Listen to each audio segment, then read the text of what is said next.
बोलिए श्री प्राणनाथ प्यारे की जय। बोलिए श्री सतगुरु जी महाराज की जय।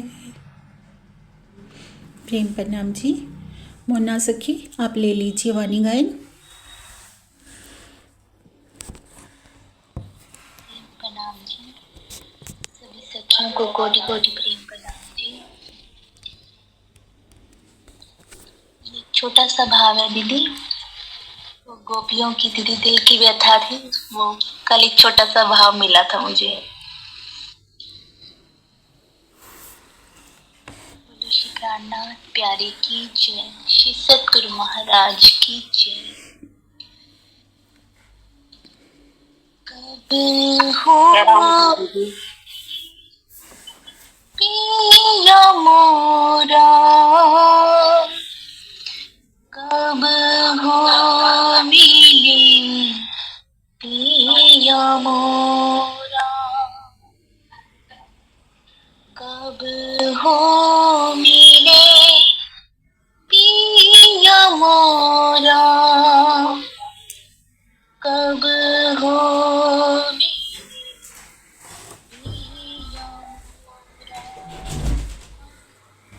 पिया मोरा, पिया मोरा,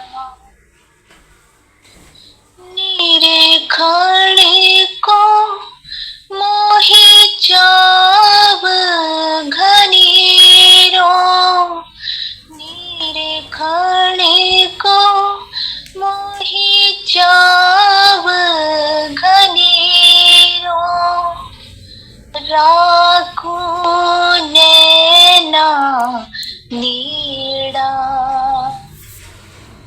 राखू नैना नीड़ा, कब हो मिले पिया मोरा, पिया मोरा, कब हो मिले पिया मोरा, कब हो मिले पिया मोरा, व्याकुल प्राण धरे नहीं धीरज, व्याकुल प्राण धरे नहीं धीरज, व्याकुल प्राण धरे नहीं धीरज, कब देखूं मुख तोरा, ओ पिया मोरे, कब देखूं मुख तोरा, कब हो मिले पिया मोरा, पिया मोरा, पिया मोरा, मेरे तो पिया प्राण प्रीतम, मेरे तो पिया प्राणों के प्रियतम, मेरे तो पिया प्राणों के प्रियतम, तापो प्रेम बहु तोरा, तापो तपन बहु तोरा, कब हो मिले पिया मोरा, पिया मोरा, पिया मोरा, श्री प्राणनाथ प्यारे की जय, श्री सतगुरु महाराज की जय। प्रेम प्रणाम जी। प्रेम प्रणाम जी मोना। बहुत सुंदर भाव, बहुत ही सुंदर। दिल हो रहा था तुम गाती जाओ और हम सुनते जाएं। इतना मीठा, बहुत सुंदर।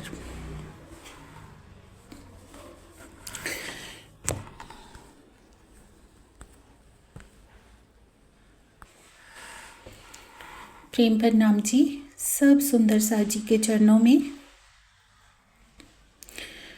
सबसे पहले राजी का आवाहन करते हैं सुंदर सा जी।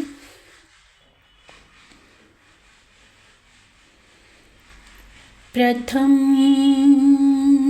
लागू दो चरण को, दनिये न छुड़ायो छिन,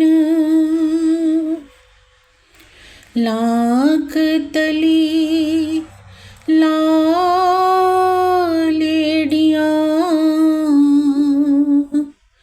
मेरे जीव के यही जीवन,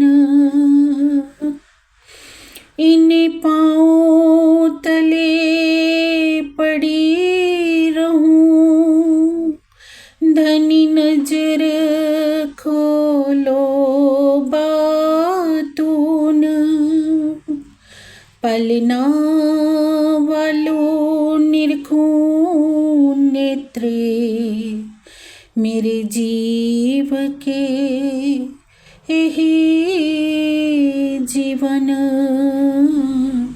मेरे जीव के यही जीवन। बोलिए श्री प्राणनाथ प्यारे की जय, बोलिए श्री सतगुरु जी महाराज की जय। प्रेम प्रणाम जी सुंदर सा जी। प्राणाधार सुंदर सा जी, अभी हमने बहुत ही मीठा भाव सुना मोना सखी जी के द्वारा। कबहू मिले पिया मोरा। हम सब सुंदर सा जी के मन में एक ही बात रहती है कि धनी जी का दीदार कैसे हो, क्या हम करें, किस रास्ते पर हम चलें जो हमारे प्रीतम अक्षरातीत, जो कि हमारे ही धाम हृदय में विराजमान होकर बैठे हैं, पर क्या है हमें दिखाई नहीं दे रहे। वो उनका सजा हुआ वो सिंहासन कैसे हमें दिखाई दे, कैसे हमारी आत्मा की नज़र खुले सुंदर सा जी। आज इसी विषय पर हम बात करेंगे। जैसे कि हम सब जानते हैं सुंदर सा जी कि कुछ भी अकारण नहीं होता। धनी जी की हर लीला के पीछे कोई ना कोई कारण है और उस कारण के पीछे भी महाकारण है। महाकारण क्या है सुंदर सा जी? धनी जी के द्वारा अपने हृदय का अपार लाड सखियों को दिखाना, और इतना अपार लाड प्रीतम हमें दिखा रहे हैं कि परम धाम में जब उन्होंने हमें खेल दिखाने के लिए चरणों में बिठाया सुंदर सा जी, जिस शोभा सिंगार को धनी जी सजकर विराजमान हुए सिंहासन पर, उसके पीछे भी धनी जी के हृदय का वो लाड छिपा हुआ है। हम कैसे इस खेल से सुरता द्वारा परम धाम में वापिस जाएं, इसका गहन रहस्य भी धनी जी के शोभा सिंगार में ही छिपा हुआ है सुंदर सा जी। हमारे सतगुरु महाराज परमहंसों द्वारा हमें बार बार निर्देशन किया जाता है सुंदर सा जी कि प्रेममयी चितवनी में डूबिए, क्योंकि चितवनी ही हमारा आधार है। जब तक हम चितवनी का रास्ता नहीं अपनाएंगे, धनी जी की उस शोभा सिंगार में बारंबार नहीं डूबेंगे सुंदर सा जी, तो वो अनमोल निधियाँ जो धनी जी अपनी शोभा सिंगार में छिपाकर बैठे हैं और हम आत्माओं के हृदय में उड़ेलना चाहते हैं, उन निधियों को हम कैसे प्राप्त करेंगे अगर हम कदम ही नहीं बढ़ाएंगे। हम स्वरूप पढ़ते हैं ना सुंदर सा जी, स्वरूप जब पढ़ा जाता है तो क्या बोलते हैं हम? स्वरूप सुंदर संकुल सुकोमल, देख नैना खोल नूर जमाल, फिर महबूब जी आवत हृदय, तेरा किसने किया कोल फैल ये हाल। फिर महबूब जी हृदय में आएंगे, कब आएंगे सुंदर सा जी? जब हम कौल से फैल में आएंगे और फैल से हाल में आएंगे। हाल में आना क्या है? रहनी में आना। अब रहनी की हम बात करें तो कौन सी रहनी सुंदर सा जी? वही रहनी जिस रहनी में हम हमेशा से अनादिकाल से रहते आ रहे हैं, परम धाम में। कौन सी रहनी है वो?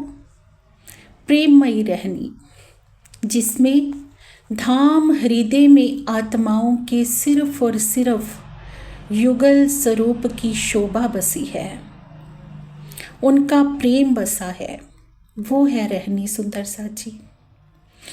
पर इस माया के भवसागर में आ जाने से हमारी सुरताओं के, हमारी नज़र माया की ओर भी हो गई है, तो परम धाम की उस रहनी को हम भूल गए हैं। अब वो रहनी में हम वापिस कैसे आए सुंदर सा जी? ये संदेश हमें पिया जी की शोभा सिंगार से ही मिल रहा है। तो आज उसी धनी मेहरबान दुल्हा की शोभा सिंगार में डूबकर हम प्रयास करते हैं समझने का कि कैसी चाल हमें चलनी है, कैसी रहनी में हमें आना है, जिससे कि ये चौपाई सार्थक सिद्ध हो जाए हमारे हृदय में कि सिंगार किया सब दुल्हे, बस्तर और भूखन, वक्त हुआ देखन का, देखन रोके नैनना। धनी जी कहते अब वो समय आ गया है मेरी आत्माओं, मुझे देखने का वो वक्त आ चुका है, क्योंकि मैं सारी शोभा सिंगार लेकर तुम आत्माओं के धाम हृदय में विराजमान हो गया हूँ। लेकिन बाकी क्या रह गया है? अपने धाम हृदय के उन पट को उड़ाना, उस पर्दे को उड़ाना जो पर्दा हमारे और प्रीतम के दरमियान आ गया है सुंदर सा जी। अब वो पर्दा कैसे उड़ेगा ये समझते हैं हम धनी जी की शोभा सिंगार से। प्रीतम अक्षरातीत मोल मिलावा में विराजमान, मध्य में सिंहासन पर विराजमान है, उनको घेर कर सब और सखियां विराजमान हैं सुंदर सा जी। अब धनी जी का सिंहासन कहाँ पर सजा हुआ है? मूल मिलावा में 1000 पाखुड़ी वाले कमल के फूल के ऊपर। अब 1000 पाखुड़ी वाले कमल के फूल के ऊपर ही पिया जी ने सिंहासन क्यों सजाया? क्योंकि इस जागनी ब्रह्मांड में जब धनी जी हमें लेकर आए तो इस जागनी ब्रह्मांड में भी उपमा उन्होंने कमल के फूल की ही दी। कमल के फूल को हम देखते हैं सुंदर सा जी, कीचड़ में खिलता है, लेकिन कीचड़ से परे रहता है, कीचड़ उसको छू भी नहीं पाता। ऐसे ही प्रीतम इस उपमा से हमें समझाने का प्रयास कर रहे हैं कि मेरी आत्माओं, माया के जिस भव सागर में तुम जा रही हो, वहाँ जाकर कमल के फूल की तरह रहना, क्योंकि ये खारा भव सागर कीचड़ से भरा हुआ है। यहाँ पर काम, क्रोध, लोभ, मोह, अहंकार रूपी अनेकों प्रकार का कीचड़ है, जो तुम्हें अपने में जो जिसका स्पर्श करने से भी तुम कीचड़ से सन सकती हो, पर तुम्हें ऐसा नहीं करना है। तुम्हें कैसे रहना है? कमल के फूल की तरह कीचड़ में रहते हुए भी उससे परे रहना है। क्योंकि धनी जी क्या बता रहे हैं कि मेरा सिंहासन कहाँ सजता है? कमल के फूल के ऊपर। और कौन से रंग का वो सिंहासन है सुंदर साथ जी? कंचन रंग का। कंचन रंग को सिंहासन, जाके 6 पाए 6 डांडे। कंचन रंग का वो सिंहासन सुंदर साथ जी अब कैसे बनेगा? हमारे हृदय में वो कंचन रंग का सिंहासन कैसे सजेगा? जब सोने को 16.5 बार भट्ठी में तपाया जाता है, तब वो जाकर कंचन बनता है, कुंदन बनता है। ऐसे ही जिस जीव के ऊपर हमारी आत्मा विराजमान हुई है सुंदर साथ जी, वो जीव क्या है? वो जीव वही सोना है जो जैसे जैसे बिरहा की भट्ठी में तपेगा तो क्या बन जाएगा? कुंदन बन जाएगा, कंचन बन जाएगा, जिसके धाम हृदय में विराजमान आत्मा और उस हृदय में विराजमान प्रीतम की शोभा, वो सिंहासन सज जाएगा। क्योंकि धनी जी क्या बता रहे हैं कि मैं कौन से सिंहासन पर विराजमान होता हूँ? कंचन रंग के सिंहासन पर। और पल पल तुम मेरी याद में जब बिरहा के आंसू बहाओगी मेरी आत्माओं, तो वो कंचन रंग का सिंहासन तुम्हारे हृदय में सज जाएगा। और जब वो सिंहासन सजा हुआ हम देखेंगे तो क्या देखेंगे? पिया जी के कोमल चरण कमल, जो कि नूर की चौकी पर धरे हैं। और वो नूर की चौकी हमारे ही दिल में है, जहाँ पर पिया जी के चरण कमल विराजमान है।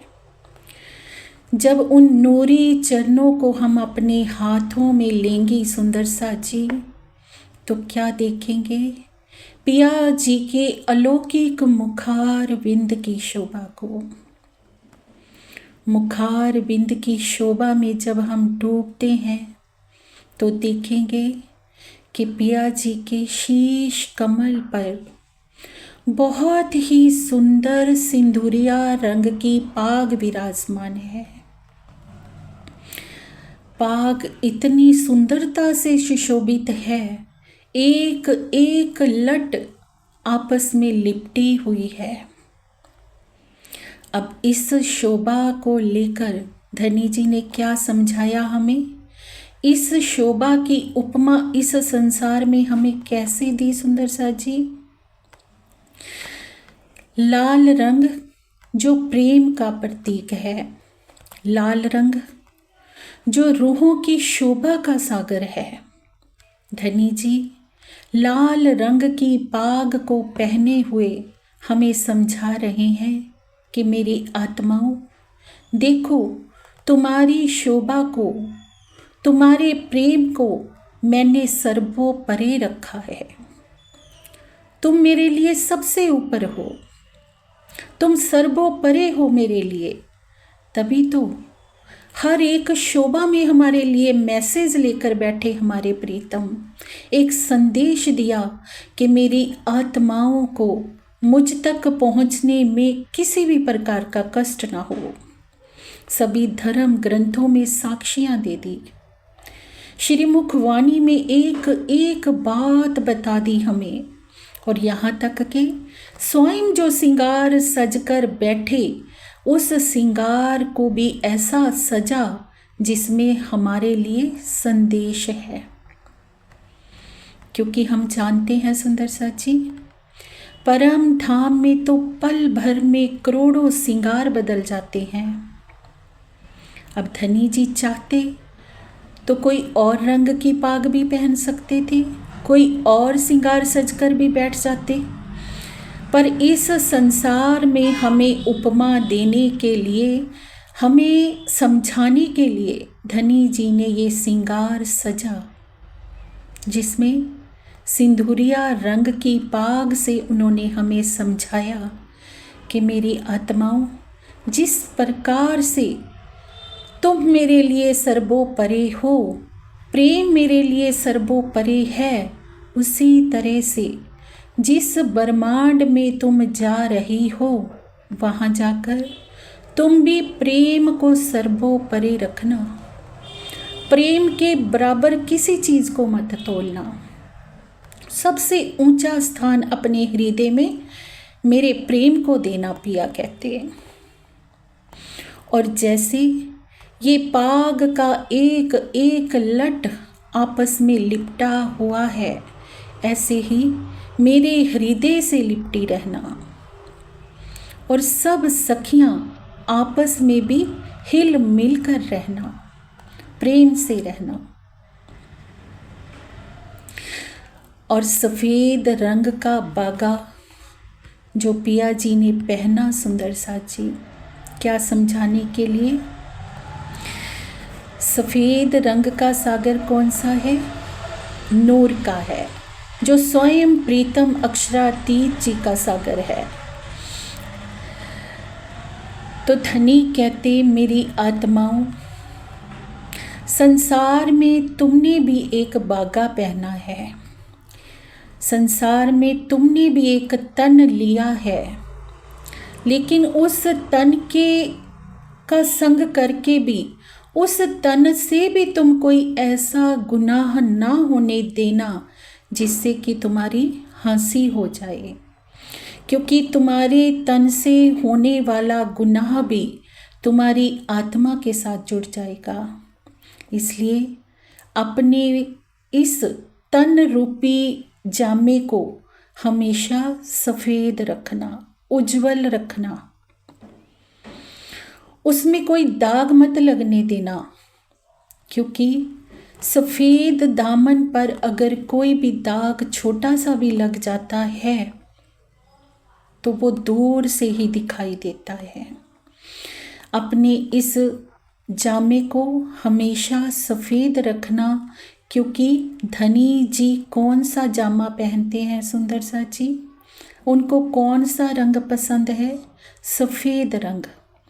क्या उस सफ़ेद रंग में कोई दाग होएगा? अगर हम इस संसार में गुनाहों की पोटली अपने साथ बांधेंगे, अपने जामे को हम बेदाग करके रहेंगे, तो क्या अगर हम अपने जामे में माया की मलिनता लगाकर रहेंगे तो क्या धनी जी उसे पहनेंगे? क्या वो धनी जी को प्यारा लगेगा? धनी जी को कौन सा जामा प्यारा है? सफ़ेद जामा। तो ये मैसेज पिया जी ने हमें दिया। और आसमानी रंग की पिछोरी ओढ़ी, पिछोरी आसमानी रंग की। आसमानी रंग कौन सा सागर है सुंदर सा जी? इश्क का सागर, जिसमें धनी जी ने हमें एक मैसेज दिया कि मेरी आत्माओं, तुम्हें कौन सी पिछोरी ओढ़ के रहना है? प्रीतम के इश्क रूपी पिछोरी को ओढ़ कर रहना है। पल पल पांचवें सागर में विहार करना है, जो कि धनी जी के इश्क का सागर है। और जामे को किस रंग के पटुके से बांधा हुआ है? लीलो ना पीलो बीज के रंग का पटुका। बहुत ही प्यारा संदेश इस पटुके के माध्यम से धनी जी ने हमें दिया सुंदर सा जी, कि मेरी आत्माओं, मेरी कमर पर पिया जी कहते कौन सा बटुका बंधा है, ना वो नीला है ना पीला है, वो बीच के रंग का बटुका है। जिस माया के ब्रह्मांड में तुम जा रही हो वहाँ पर धनी जी कहते मैंने एक स्वरूप वो भी धारण किया था जिसमें पीला पीतांबर पहना था, और एक स्वरूप मेरा अरब में भी आया था मोहम्मद साहब के रूप में, जहाँ पर लीलो रंग को जाहिर किया था। तो धनी जी कहते सखियों तुम वहाँ जाकर इन दबंदों में मत पड़ जाना। वहाँ पर हिंदू मुसलमान दो तरह का साम्राज्य चलेगा। हिंदू कहेंगे श्री कृष्ण जी ही परमात्मा है और मुसलमान कहेंगे इमाम मेहंदी ही अल्लाह ताला है। पर तुम इस स्वरूप की पहचान करना कि दोनों ही स्वरूप मेरे हैं, क्योंकि ना मैं सिर्फ पीला हूँ ना मैं सिर्फ लीला हूँ, मेरा तो बीच का रंग है। और इस बात को जाहिर करने के लिए तुम अपनी कमर बांध लेना। कौन से पटुके से? बीच के रंग के पटुके से। क्या जाहिर करना है? कि वो परमात्मा, वो अल्लाह ताला, वो कुल सृष्टि का साहिब है, वो सबका मालिक है।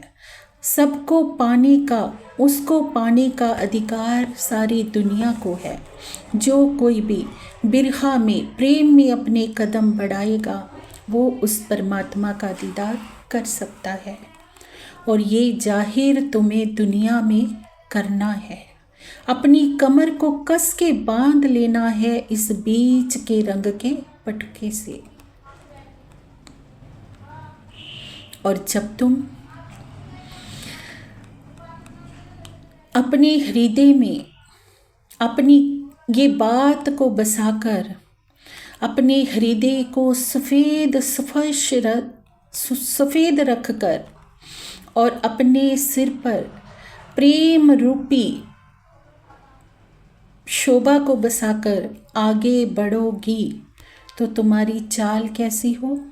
ये कैसे समझाया धनी जी ने हमें?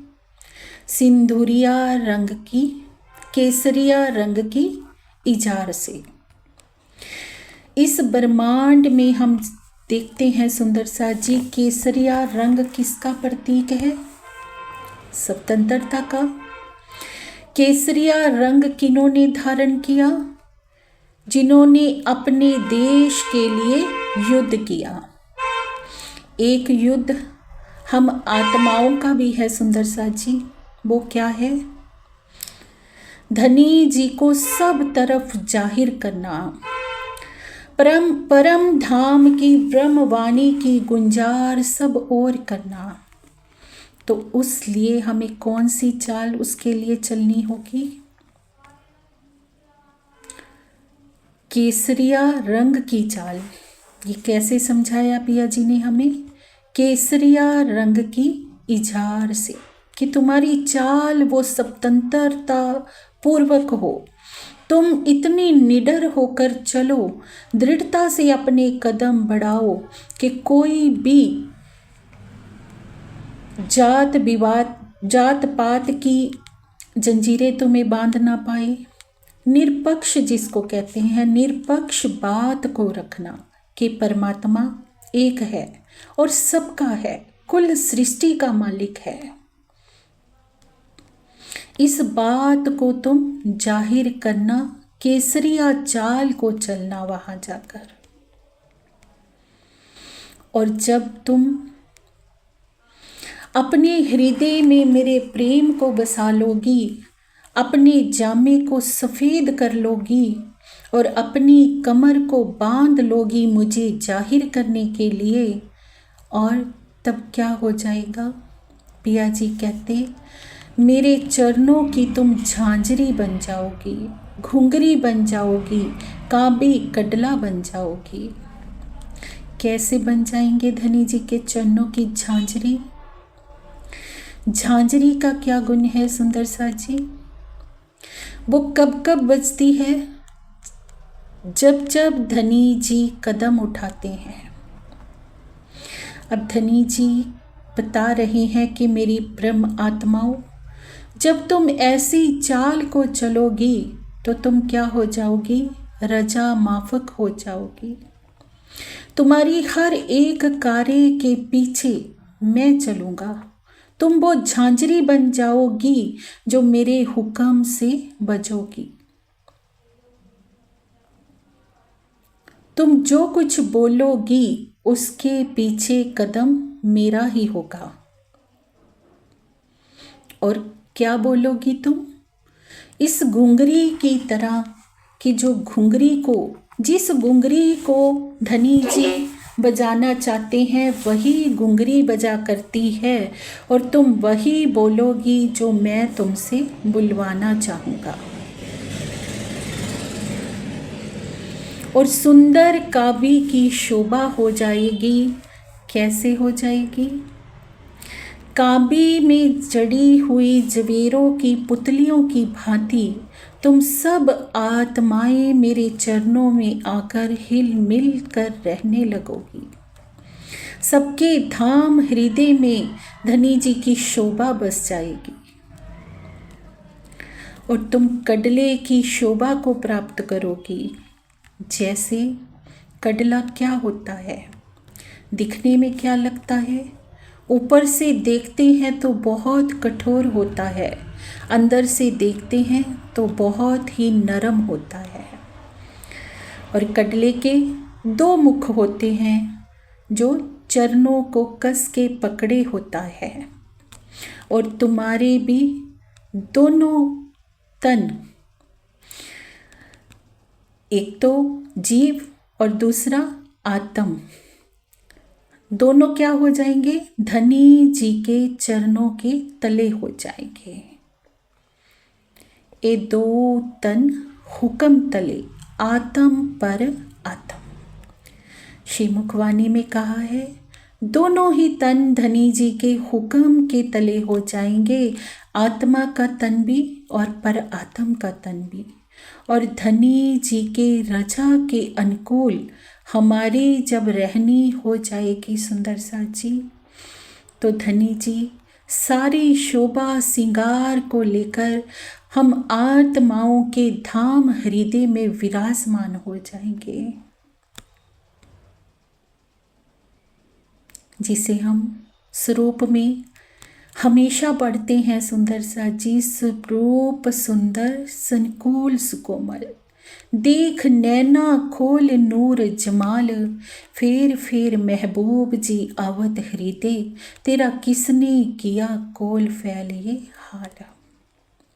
कोल से फैल में हम आए और फैल से हाल में जब आए, एक एक धनी जी के अंग की शोभा में जब हम डूबे सुंदर सा जी, तब हमें धनी जी के हृदय के सारे रहस्य पता चलेंगे कि क्या मेरे प्रीतम हमें बताना चाहते हैं, क्या समझाना चाहते हैं, कैसी चाल वो चाहते हैं कि हम चलें, और धनी को पाने के लिए हमें कौन सी चाल चलनी है, कैसी रहनी हमें अपनानी है। क्या आजीवन हम गाते बजाते रहेंगे तो प्रीतम हमें मिल जाएंगे सुंदर सा जी? धनी जी कहते हैं, कहनी से करनी में आइए और करनी से रहनी में आइए। कहनी तो अब बहुत हो गई सुंदर सा जी, अब कौन सा समय आ गया है? रहनी का समय। कहनी करनी सब गई रात में, आया रहनी का बखत। तभी मामती जी कहते हैं, सिंगार किया सब दुल्हे, बस्तर और भूखन, अब वक्त हुआ देखन का, देखो रो के नैनन। मेरी आत्माओं, अब वो पल, अब वो समय, वो वक्त आ गया है धनी की शोभा सिंगार में डूबने का। अब तुम देर मत करो, रो के नैना खोल कर धनी जी की शोभा सिंगार को देखो और सुनो समझो, रूह के कानों से बातें करो, रूह के नेत्रों से देखो, रूह के कानों से सुनो मेरे पिया जी, क्या मीठे वचन हमें सुना रहे हैं, क्या समझा रहे हैं। उन्होंने तो इतना सा भी सुंदर सा जी अपने हृदय का कोना हम आत्माओं के लिए खाली नहीं रखा, सब कुछ भर दिया, सब कुछ उड़ेल दिया कि आत्माओं तुम्हें किसी भी प्रकार का कष्ट ना हो मेरे तक पहुंचने के लिए। सब कुछ उड़ेल के रख दिया पिया जी ने। तो अब सुंदर सा जी निर्णय हमें करना है कि हमें पिया जी की इस शोभा श्रृंगार में प्रतिदिन प्रतिपल डूबना है और डूबकर प्रीतम के हृदय के उन सुखों को प्राप्त करना है जिसमें हमारा करार है, हमारा चैन है, हमारा आराम है। और धनी जी का आराम भी इसी में है सुंदर सा जी, क्योंकि पिया जी के दर्द को अगर हम देखें ना तो हम आत्माओं से कहीं ज़्यादा अधिक दर्द हमारे धनी का है। हम आत्माएं तो इस ब्रह्मांड में आकर अपने घर परिवार बनाकर बैठ गई हैं, पर प्रीतम ने तो कोई घर परिवार नहीं बनाया और वो तो हमारा ही रास्ता देख रहे हैं कि कब मेरी परम धाम की आत्माएं मेरी ओर नज़र करें और मैं इनके हृदय में पड़े हुए माया के पट को उड़ा दूं और इन्हें सब बातों का बोध करवा दूं। तो देरी कहाँ हो रही है सुंदर सा जी, हमारे ही चलने में देरी हो रही है। हम ही अपनी नज़र को धनी की ओर करने में देर कर देते हैं, हम ही उस शोभा श्रृंगार में डूबने में देर कर रहे हैं सुंदर सा जी। पर महामती जी हमें कितने वर्षों से पुकार रहे हैं, कितने वर्ष पहले ही उन्होंने हमें पुकार कर दी कि मेरी सखियों अब देखने का समय हो गया है धनी जी की उस शोभा श्रृंगार को, और रूह के नैनों को खोलकर उस शोभा श्रृंगार में तुम डूब जाओ, क्योंकि और कहीं भी सुख हमें मिलने वाला ही नहीं है। सुख का सागर वो प्रीतम था, वो प्रीतम है और वो प्रीतम ही रहेगा।